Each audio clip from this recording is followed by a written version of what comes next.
Bonsoir Julien. Bonsoir Clémentine. Merci d'être avec moi sur le plateau. Alors on va bien sûr parler du Premier ministre. C'est la fin d'un long suspense. Emmanuel Macron a annoncé ce midi son nouveau Premier ministre. Il s'agit de François Bayrou qui succède à Michel Barnier. Alors là, désormais, François Bayrou a une lourde tâche.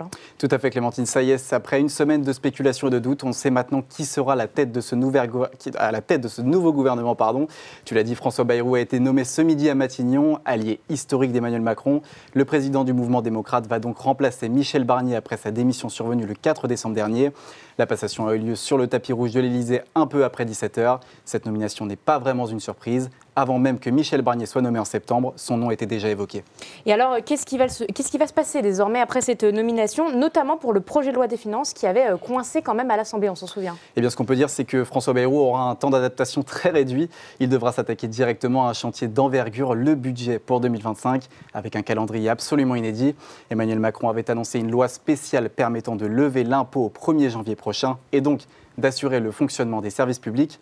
Alors évidemment, cette loi n'a pas pour but de remplacer le projet de loi de finances pour l'année prochaine, mais bien pour laisser du temps à François Bayrou de présenter son futur budget.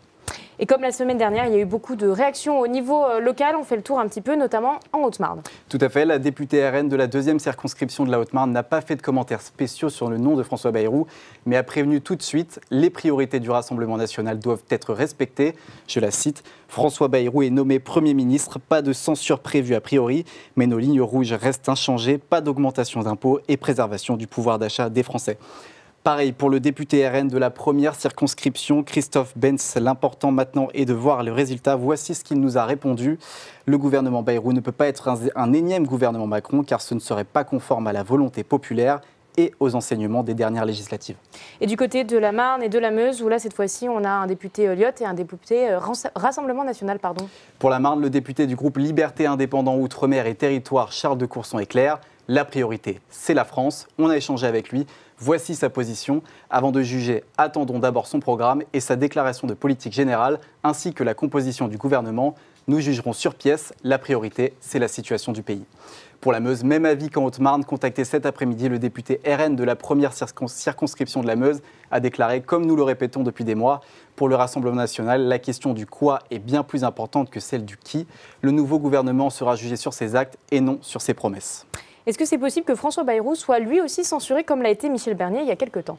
Eh bien, Clémentine, dans les faits, bien entendu, c'est possible. Si une nouvelle motion de censure venait à être votée, évidemment, c'est possible dans les prochains mois. C'est un outil constitutionnel que les députés peuvent utiliser.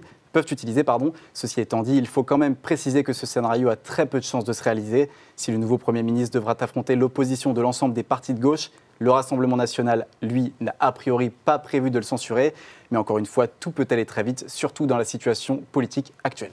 Merci Julien pour toutes ces précisions.